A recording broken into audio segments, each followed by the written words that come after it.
Two friends meet up to drink some beers and talk about past times. Not yesterday, but long ago, it's scandals, wars and crimes. From Stalin's reign to Prohibition, Tudors, Pompey, Bush and NASA's mission, Edison's bulk, Genghis Khan's rise to victory. Forget your old teacher, it's time for Pint-Sized History. Hi there, and welcome to the Pint-Sized History Podcast. I'm Joe. And I'm Zack. And Joe.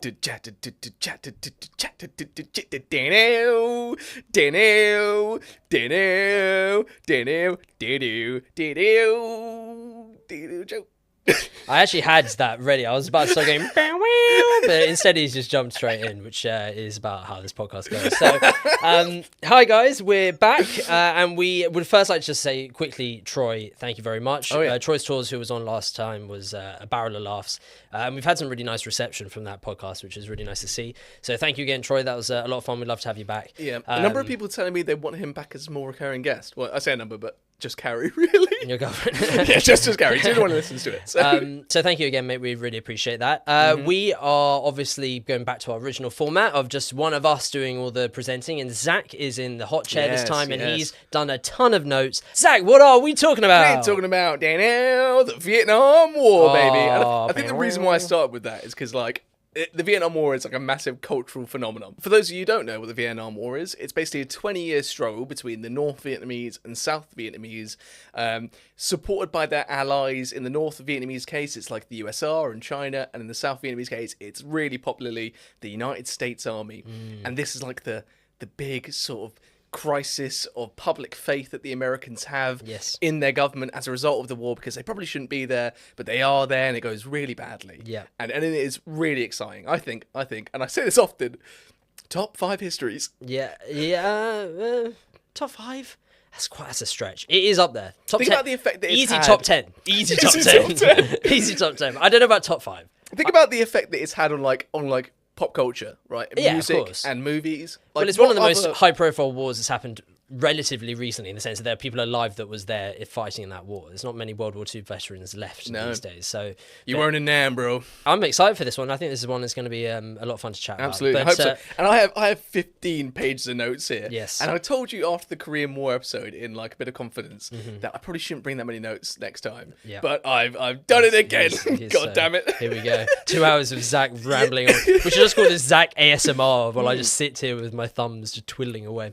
But hold on, Zack. We've got a sponsor, don't we? Oh God, I was about to put my beer down. my Provided by Great Brewery, who are a delicious beer brand, and they've kindly agreed to sponsor some of the episodes of our podcast. And I'm currently drinking the Hazy IPA, which is, let me just give it a taste test. Oh God, every time. Oh wow, that hits the hazy spot. Joe, how about you? So you got the lager. I there. do have the lager. You love a lager, don't you? You seem to give me. So Would you say that's better than a normal lager? Well, it's empty because I put it in my pint glass, so I have no clue. But I imagine it tastes very nice because it always does. If you want to get your hands on a special crate beer or a crate of their beers, then go to the website, go to Great Brewery, Google, jump in there, and type in at the checkout Pint-Sized 15. That's Pintsized 15. Oh, I just had a taste, and it's good. Yes, indeed. Anyway, so the Vietnam War, like I just said at the start, it's basically like a civil war. It's just like this guerrilla war. It's really hard to pin down. It's the most famous guerrilla war. I'd say. Absolutely, yeah. Because what is guerrilla war? Guerrilla war, for those of you who aren't aware, it's when they send the guerrillas in. Yeah, 100 Vietnamese versus one guerrilla.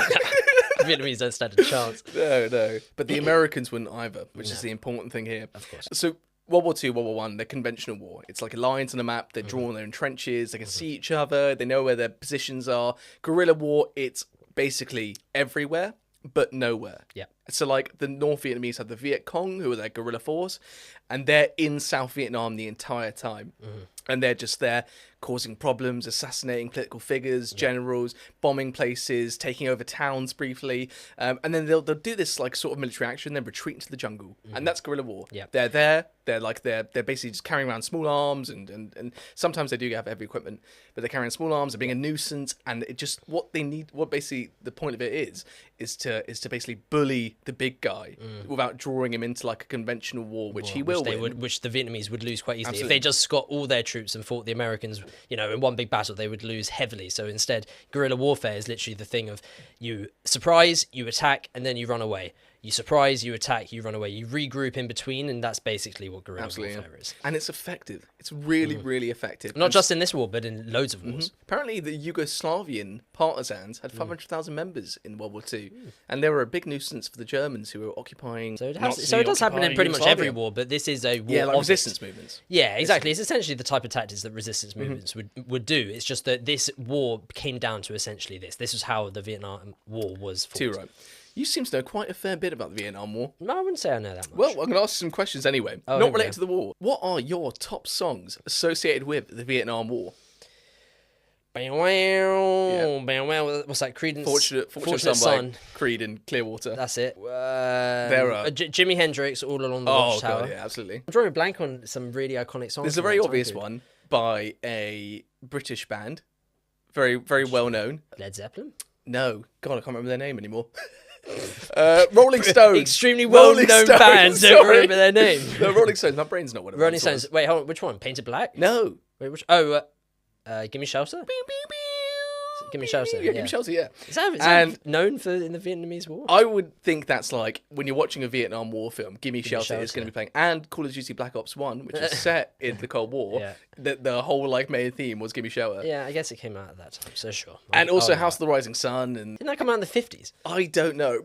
I swear that came out in the 50s. When I googled top Vietnam War songs, House of the Rising Sun is in like all the lists. And also, Joe, I wonder what your favourite Vietnam War films are. Oh.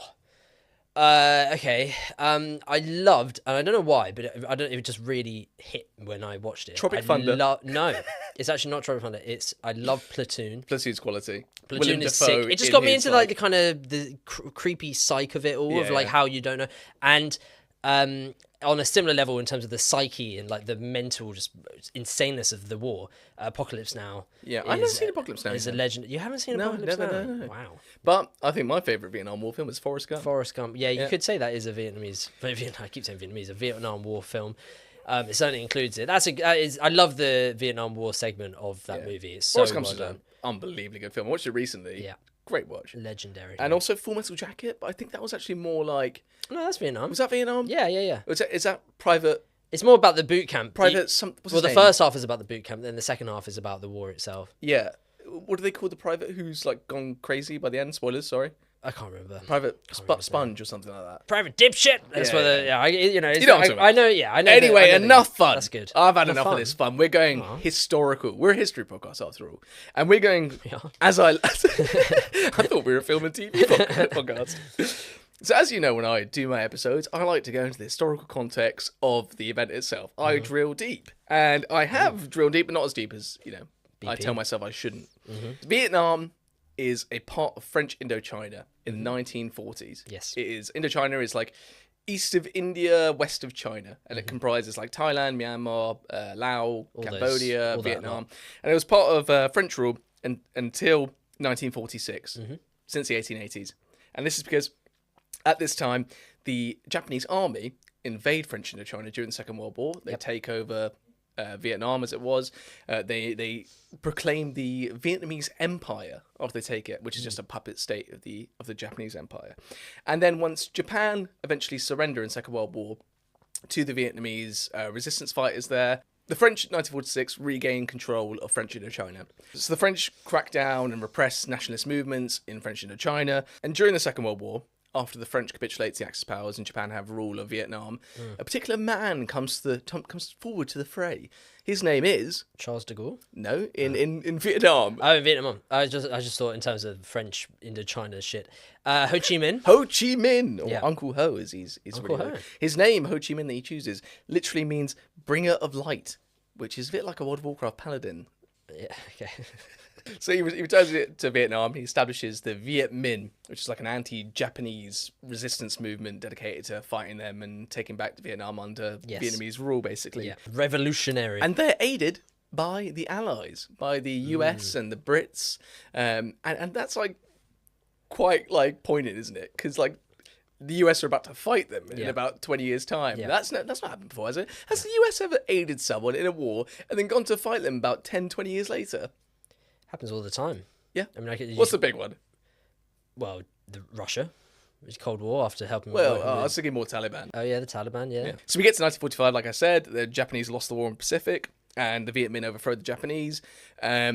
And as they're basically signing the declaration of the Japanese giving Vietnam over to the Viet Minh, the Allies storm into Vietnam, and they basically take over the authority of doing the deal. Yes. So they say, your deal has no authority. Don't they kind of just give it just back to the French? Yeah, they do. They give it straight back to the French. Yeah, this is, if you remember the Korean War podcast, I talked about how, and we did a reel about it actually, that I feel that America and any imperialist, not just America, the UK as well, do not care about these countries. They don't have any moral justification for these countries or moral wanting to help. It is purely what serves their interests. Oh yeah, it's empire. So America acts like, oh, you're such brave revolutionaries, beat back these Japanese, let's take back your country. And then the second they're about to take it over, America and the UK go, actually, let's just give you back to your... good job, that's ours now. Yeah, it's ours. We're giving it back to our imperialist France. Yep. And this does happen. I as much as I hate to say it, the bonds that lots of countries have with each other, these alliances, aren't nothing more than alliances for the sake of being an alliance and helping each other's interests a lot of the time, which is why it's difficult sometimes emotionally to... You think, oh, they're friends of ours. They'll protect us. They'll do this. They care about us and our sovereignty. They don't. No. And I'm talking about ourselves as well, the UK. We will sometimes help people, and we don't care. As a country, we would run away from it if it doesn't serve our own interests. And that is just a sad truth of how politics is today and has been for, look at India, right? Hundreds of years. The Indians served, immensely during World War I and World War II, and they were just like... we're still not going to give you independence. Yeah, we were sorry, proper, guys. We You gave blood, sweat, and tears for us, but get fucked. So French back in charge of Vietnam, and this leads to the first Indochina War, which is Indochina, the area. It's like a classic Western spin we have on the words of the wars. It's really the Vietnamese War of Independence from the French. This starts at the end of 1945 as Ho Chi Minh basically starts to consolidate his position. He tries to get rid of all the nationalist forces in Vietnam because they're typically right-wing and he's left-wing. He's a communist, Marxist-Leninist. And he actually utilises the French to help do that. And then by the late 1940s, the Vietnamese communists take their war up against the French, and they basically defeat the French by the 1950s. Yes. They implement guerrilla warfare, which is something we just talked about, and the French basically have no chance. The French try to basically draw them into a big battle, a conventional battle, pitched basically at the Battle of Dien Bien Phu. And they think, we'll bring them to this really well garrisoned fort that we have there and draw out the Viet Cong from the jungle, the Viet Minh from the jungle, sorry. And they do that, and the Viet Minh surround them, and they just bombard them with artillery, and they take 11,000 prisoners. And that's the end of the First Indochina War. Yes. They then Are there two?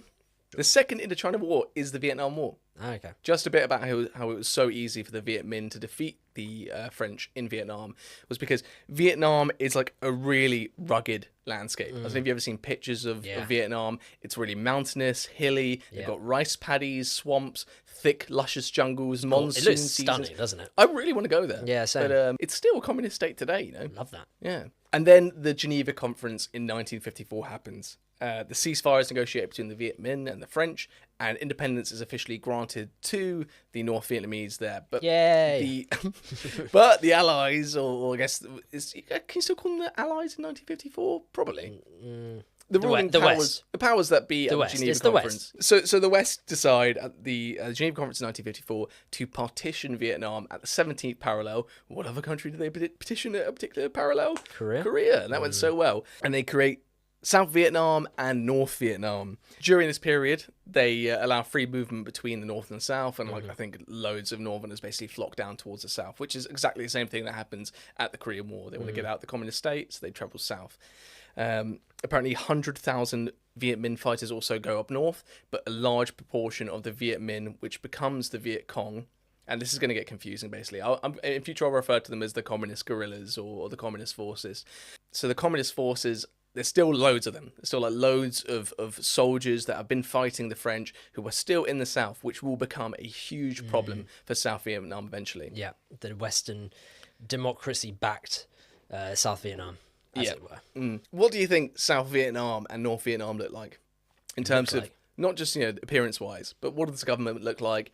Are the people happy there? I reckon it's the exact same as Korea. In the north, they've got this kind of, commie exciting, trying everything they can, but just needing a hell of a lot of arms, equipment, and money from either China or Russia backed, all that stuff. And then in the south, you've got a democracy, but in actuality, it's like a really horrible ruler that's having to like suppress his people in the name of freedom and democracy against those scummy commies. That's my guess. You're 100% right. Yeah, and usually when I ask you that, there's always like it's a sort of mixture, but that is basically about as spot on as you could possibly be. Yeah, because it's the same as Korea. It's like the Americans and NATO felt that we don't actually care who's in charge in the South. All we want is someone that's going to be a commie hater at the very, very least. Everything else is a bonus after that, but they have to be a commie hater. One communist in the State Department of America is one communist too many. I think is that the third podcast you've said that line in? This is fine. We're getting too commie heavy, man. Next episode will be the Russian Revolution. So yeah, I'll just dig a bit deeper into that. Yeah, South Vietnam, or the Republic of Vietnam, the RVN, becomes a republic in 1955. Its capital is Saigon. Like South Korea, a republic in name only. At the head of it, you've got this like power-hungry government at the top, and you have at the head of it No Din Diem, who, when he comes into power, decides on a referendum about whether we should be a republic or a monarchy in 1955. The South Vietnamese vote 99 to 1% in favour of a republic. Nice. Which is, I'm sure that wasn't, any sort of corruption or fraud in that at all or anything. Just it seems like a genuine vote that basically everyone wants it. Yeah. So he becomes president in October 1955 after the country becomes a republic. He's fervently anti-communist. He's also a devout Catholic, and South Vietnam at the time is a deeply Buddhist country. So you can see that that's going to... Religious turmoil is always a big one. Not great. No, not great at all. He institutes the death penalty for any activity deemed communist, and apparently imprisons 65,000 people, killing thousands of them, cracking down on communist or any supposed communist activity. There you go. There you go. There you go. What? Well, that's what I mean. It's like, it's one thing there you go. There it is. It's one thing to be a leader, but it's another thing to just be like, if you have any left-wing communist sympathies, then we're going to hang you. It's like, or shoot you, I guess, if it's... I imagine that's their primary way of execution. Yeah. But torture. Was there torture? Did they torture their absolutely? Yeah. Commie lovers? They tortured the hell out of each other. The Vietnamese. They really just quite liked a bit of torture on the side. And this is where basically it gets really interesting because he absolutely hates Buddhists. I don't know why. It's very strange when you're from a country that's like really inherently quite Buddhist, and you've got these like sort of Western Catholic values. I guess they're quite imperialist. Yeah. Being a Catholic in Asia at the time, it was suggested it's part of like the West reaching out there and like trying to go on missions. Like in Japan, they did that and stuff like that. The South Vietnamese president No Dinh Diem really didn't like Buddhism. He himself was a devout Catholic, and he clamped down and repressed Buddhism. His soldiers and loyalists would walk into a village. They basically take away the shrines, dismantle them, bin them, burn them, and then put in the place a cross and a picture of No Dinh Diem. So he was really trying to start this like cult of personality about him. Yeah, that's culty. Crazy. You're actually running into people's homes, these peasants in the countryside who are on their rice paddies. Hang my face up there. My face should be up there. And this basically leads to a Buddhist crisis in 1963. So we're getting a little bit ahead here. But eventually the results of this crisis are thousands of monks going on hunger strike. And eventually one monk in particular, Tek Quan Duc, who is the man behind me right here, you can see. And he is a man who basically has a really famous self-immolation of himself. So he sits down, gets out of a car, his assistant comes, pours lighter fluid basically all over him, and he lights himself on the street in Saigon, which is insane. Unbelievable, isn't it? I mean, that's got to be one of the most iconic war photos. Maybe ever. Ever, easily. It's probably up there with like the Tiananmen Square and the guy. Yeah, Tiananmen Square is obviously one of them. Yes, self-immolation there is, I mean, it's just, you can't imagine it, can you? It's and I don't think he didn't react. He made any reaction. No, he didn't. I know that. Imagine like the mental fortitude, the constitution you have to like not react at all to setting yourself alight on fire. True. Strength. Well, Buddhism, I guess. It's like true Buddhism. Well, but this kind of like being able to deal with any adversity and not be, not react to it, this kind of like inner peace that means that you don't have to react to anything in that way is obviously incredibly impressive, and very admirable. But it's a very dark example in the photo, and yeah, it's horrible, really. Now, I'm not going to go setting myself alight, but I think if I was going to be any religion that wasn't Jewish, I would be Buddhist. What the hell, man? Buddhism is a We'd cool welcome religion. you into Catholicism. I don't want to be with Catholic. open arms. Why not? That's like number one. I want to stay away from. Why? I don't think Catholicism has set like a great example for the world, and I think typically the Pope's pretty cool though, right at the moment. I love Conclave, great film. Yeah, Conclave, that's an example. Yeah, but maybe. Pope's pretty chill. The last Pope was pretty chill. I bet also if you're a Catholic, you can like really lean into it to get girls. You can go to these like church summer camps. Be like, do you want me to keep this in? You're saying maybe the one pro of Catholicism is that you can get girls. You actually want this? No, I also think it's the same about being Mormon. I think if you're Mormon as well, there's plenty of fish in the sea. Where has this taken this turn? Of all the ways I thought you were going to go, I did not expect that. You've been in a relationship for like 10 years. You're saying, well, the one thing about Catholicism, you get girls as well. You get yourself a nice lady if you're a fucking Catholic. It's like, what waffle is that? Of all the things you could have said there, of all the traits or, stereotypes of Catholicism, you say, oh, well, at least they get ladies. Like, what? What are you talking about, man? This is a podcast. I'm glad what is this? I'm glad I have friends like you to call me to account in times like this. It's ridiculous. Like this is. I mean, it's content, but what? Like what the fuck? Right. Okay. Back to Nodin DM. He's deeply unpopular because of this Buddhist crisis, and he basically failed to get the South Vietnamese army, and up to. I'm still laughing about this. Honestly, mate, that is so unhinged. It set me so off. That is so unhinged. My head's like vibrating. Of all the things to have said at that moment, my fucking god. And it's just where's the fact around it? Like, where have you gained that information from? Well, like, where are Catholics known for their like great matchmaking skills and be able to find a suitable Catholic lady? Like, what? It's just like. Get me out of the oven, man. I'm finished. It's so hot in here as well, so I'm sweating and I've got red. We can see it. Oh, God. Right. Compose myself. Back to Vietnam. Yeah, go on then. Back to Vietnam. Those ladyless ladies, those Buddhists, they don't have a chance of finding a girl because they're not born Catholics. That's the Buddhism, is that, you can't shag around, really. Oh, man, mate, what is... I'm not drunk. You sound like 2 sips, for fuck's sake. Oh, right, let's get serious now. We're back. So stop smiling. The worst part about it is that this horrible photo behind.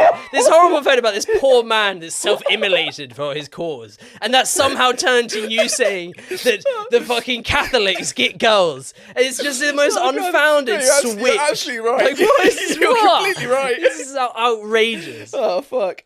Oh, God. I think we'll have to really give a good think about whether we include any of that segment. You need to have a good think. That's what you need to do. Okay. Oh, back to the South Vietnamese president, Nodin Diem. He's deeply unpopular, and he's a terrible delegator of power. And he gives his brother, Nodin Nhu, he gives him loads of power, and he's like a gangster, and he like goes around like killing people and torturing people, and especially Buddhists as well, causing a whole lot of problems. And he's not a good guy.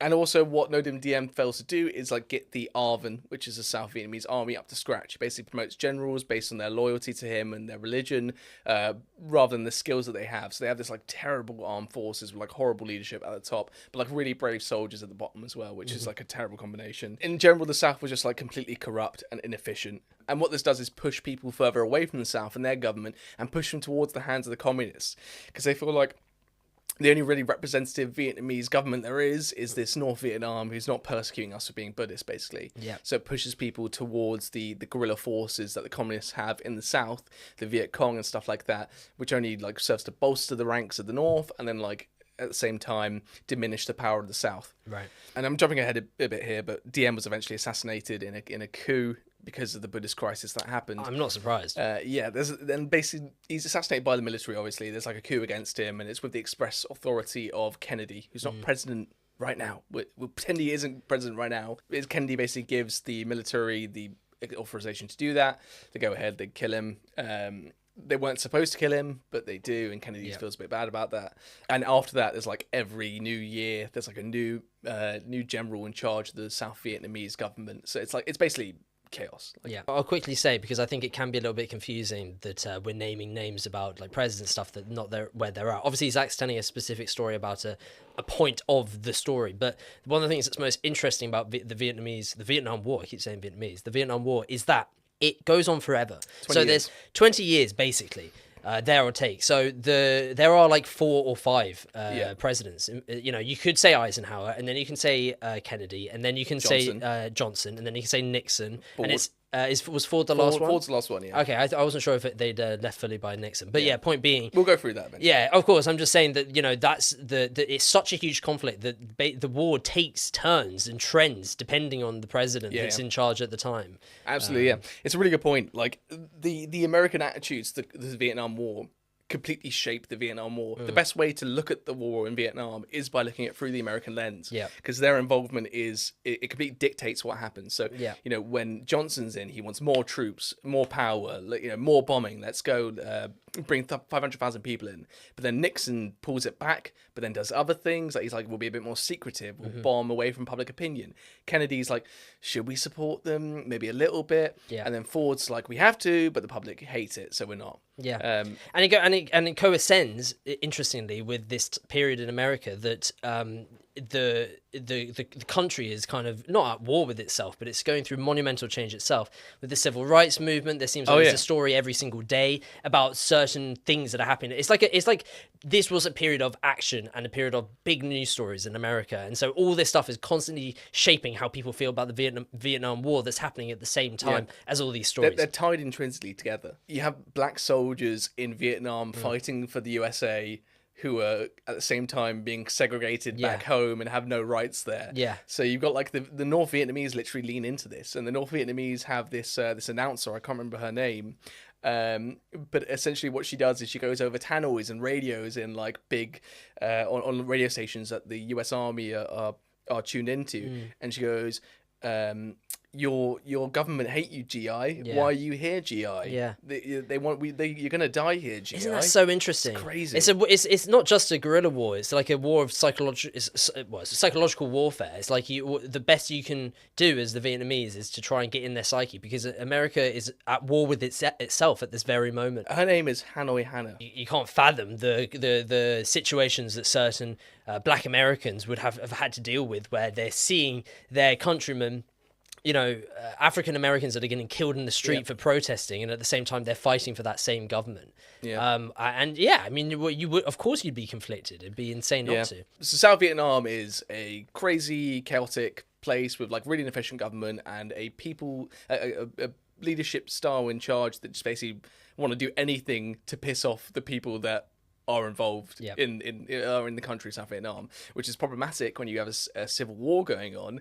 And then in contrast, you have the North Vietnamese, which you really hit the nail on the head earlier. It's like this communist government. It's not particularly well run either. They have like land reform, which does terribly, but they seem a bit more like malleable to the idea that they don't have to incorporate some of these communist policies. Yeah. Its capital is Hanoi, and at the head of the North Vietnamese communist government is a man called Ho Chi Minh. Ho Chi Minh, or as lovingly referred to as Uncle Ho. And he's a Marxist-Leninist, like I said before, and he founded the Indo-Chinese Communist Party in 1951. And he's quite a bit of a traveller, Ho Chi Minh. He's gone around to like Britain, the US. He lived in Paris when he was when there was French occupation of Indochina. He lived in Paris for a while. He had a great education there and was one of the founding members of the Communist Party there. A man about town, he's done a lot. He's worked as a chef and a kitchen helper in the US and Britain. Cool. So he's got quite a world experience, Ho Chi Minh. And he is the man that comes to the forefront of the leader of the Viet Minh when the Japanese were occupying Vietnam, and he eventually rises to become the first secretary, the premier of the North Vietnamese communist government. But at the same time, the North Vietnamese, they also had this horrible human rights record, like most communist governments do. They have a lot of executions and political purges and re-education and stuff like that. So not particularly nice either. The Vietnamese are really quite torn between like two really shit countries to live in. One is like hardline nationalists who just who are adamant on getting things wrong and being corrupt. The other is like a communist government who's going to kill you and make sure, you follow the Marxist-Leninist principles, and you have land reform and everyone's working on the farms. It's just not great. You can imagine what the Vietnamese feel like. But then, it must get better. Yeah. So let's get down to the war. Yeah, here we talked go. a bit about the countries in other side. We talked about North Vietnam and South Vietnam and how there's basically like a civil war going on. So the North want to unify the country into a single communist regime modeled on like the USSR and China and stuff like that. Yeah. And in 1954, the tensions escalate into a war. It goes from being less about political assertions and trying to get your way diplomatically to being genuine fighting. And it's not a normal war. It's like basically an insurgency in the South. The entire war for 20 years is this insurgency in the South, this rebellion, this uprising. Which is crazy, considering, that's not really the plan from the American point of view. I mean, obviously they want to keep that side. They're not too worried about the North. They don't really understand it though, the Americans. They don't have a good idea. They don't once get the idea of what exactly they're doing and why they're doing it and how they're supposed to do it. It's like one big mess from start to finish. Yeah. How can you fight a guerrilla war when you've never learnt how to fight a guerrilla war before? Yeah. And then But also, what do you want? Like, what you're trying to keep a certain people, as a democracy. You don't want them to become communist because that's, it's the Cold War. You don't want anywhere to become more communist than what they are. So you're trying to keep as many things blue, democracy, as possible. But if the guerrilla warfare just means they'll come back the second you're done, then what choice do you have? Yeah. And the Americans take way too long to figure out we actually just can't do this. Like and I think they must have realized, like the higher ups must have realized fairly early on, this is not only going to be incredibly difficult, there's a decent chance we never are able to keep it how it should be. And so it then just becomes this kind of immoral mess of trying to justify why you're there, when in reality it's extremely unlikely that you're going to be able to succeed in your mission, which is just to keep the place as it should be. Yeah. And that's the same for Afghanistan, because obviously the second that the USA leave under Joe Biden a few years ago, the Taliban took over the country and went straight back into the government. So what did they actually achieve? Nothing. Yeah, I mean, yes, okay, that's maybe a bit unfair, because it's like, for those 20 years of rule without the Taliban is probably quite the achievement. Taliban suck, or they're awful. So I feel like what's funny? Afghanistan is now a holiday destination. Really? Yeah, it's like I'm seeing TikTokers go to Afghanistan. But that's like come with me and the boys to Afghanistan. That's for a lad's holiday. That's tongue in cheek. No, but it's honestly not. They're like, this is the best country. People are so lovely, and then you can't bring women, but don't go there if you're a woman. But what a great time we had. Yeah, I'm sure Afghanistanis are unbelievably Afghanis, not Afghanistan. Pretty much every culture, really hospitable. Unless you're from a country that they hate. Pretty much every culture is super hospitable. I couldn't go there. It's quite rare you hear of countries that have a really inhospitable environment. Egypt's one. Sorry. Is it? Yeah, apparently in Egypt. I mean, I am putting a lot of things. This is quite a claim. Sorry, but, Egyptians, if you're listening to this, I can't believe what I'm hearing. Apparently, Egypt is one of those countries where you go there and it's just like you're hounded by like tourist traps. People trying to scam you. It's very difficult. It's like a mess of a. It's what I mean. Honestly, as much as I love the country, I think it's one of the ones I'd least like to travel and visit. Yeah. So tensions escalate in 1954, and then the insurgency kicks off in 1955 to start the official, starting point of the war. Diem momentarily defeats it, and the Americans are so impressed by this. They're like, oh god, he's done a really good job beating those communists uprising in South Vietnam. Let's give him loads of money, loads of military equipment, and send over a few thousand advisors. Yeah, and that'll be great. They'll be solid there. And that's basically the start of the US entry into South Vietnam. They're like, okay, he's a really good fighter against communism. That's someone we can get on board with, someone we can work with. Let's go help him out. What year was that? The first year of involvement? 1955. And right, Eisenhower. Yes, right, Joe. That's right. Listen, no. That's right. Joe, what Joe's trying to say here is that what's the first time that, because we had a bet a few episodes ago about when the Vietnam War genuinely kicked off, and I said, and after doing my research, don't think I'm wrong here, and I said, yeah, it wasn't until Kennedy where they really put boots on the ground, and that is fucking true. They didn't put boots on. They had advisors there in 1955 under Eisenhower. They didn't have American boots on the ground. They had G.I. Joes fighting it out against the Viet Cong until But there were deaths. 1961. There were American deaths in the 50s. And may I just say, by the way, we did have this bet. It was a £10 bet, and Zach did pay me out for it. Because the proof I showed, because it is a debate. When did the Vietnam War start? There's no actual clear-cut answer. It's not. Yes, yeah, that's what when America got involved in the Vietnam War. Well, the debate we said was when did it start? Because that was that was like, wait, what year did it start? And it's debatable. Now, what I said was that it was Eisenhower that made the first decisions in the journey of Vietnam that the Americans did in the 1950s, and you said it was Kennedy. You did pay me out for that bet. So I thank you for accepting that, and I thank you for being the winner. I did actually give you the money back because I ended up putting that money. You? Yeah, I put that money into our McLaren bet for the F1 okay, season, cool. which is winning extremely well. So Yeah. we're both about to be in the money. Do you want to explain what that bet is? I bet £25 each. So I put 10 of your pounds into your bit on McLaren to get the most podiums in the Formula 1 season this year, which they are flying away with right now, and that was 5-1. So we both get a few £100 for that. Yeah. If that comes true, which it will. We've also got separate bets on Oscar Piastri to win the Drivers' Piastri's Championship. winning. There's no way Piastri's not winning, man. Anyway, that's not Vietnam. I don't But, sorry, care but about the Oscar. point you're right. But the point I'm making is that it is debatable where you put the start of the Vietnam War. But the reason I would always say that it is the 1950s is because the Americans consider it that. And when you go to the American War Museum, they say that the official start date. This is the government hearsay. The official start date of the war for the Americans in Vietnam was the 1950s, and for that reason, I count it as that date. Yeah, in sort of name only. Like, it's not really. And you when I explain more, you'll figure out that, okay. Look, all the death began in the 60s. I get that. But, as a war, 50s. Cool. Anyway, moving on. The Soviet Union and China, they're also pumping loads of money, material, financial support, stuff like that into North Vietnam, bolstering their ranks with artillery and weapons and stuff like that.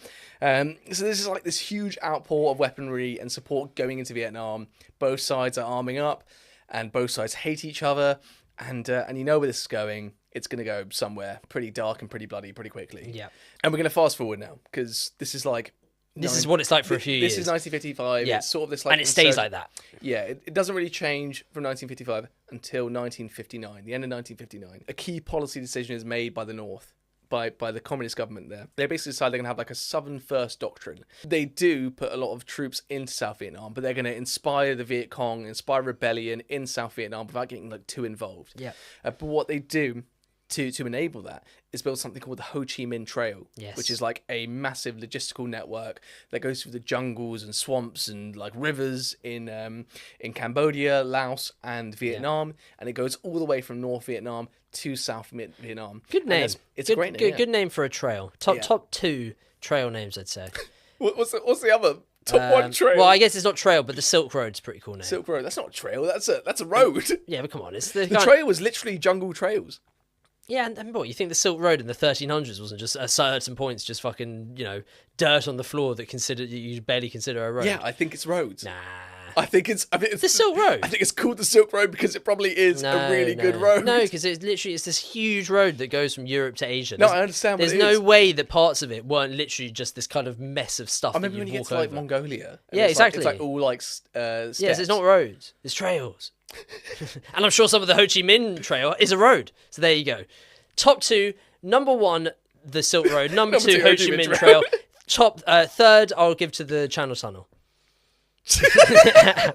Now you're pissing me off. They also have this Sihanouk Trail, which is another trail, not as great as Ho Chi Minh Trail, but that goes through Cambodia, whereas the Ho Chi Minh Trail goes mostly through Laos. Ho Chi Minh Trail just sounds cool. It's like, you want to be fighting, you want to be bringing your AK through the Ho Chi Minh Trail. And I bet you it was a fucking cool place to chill.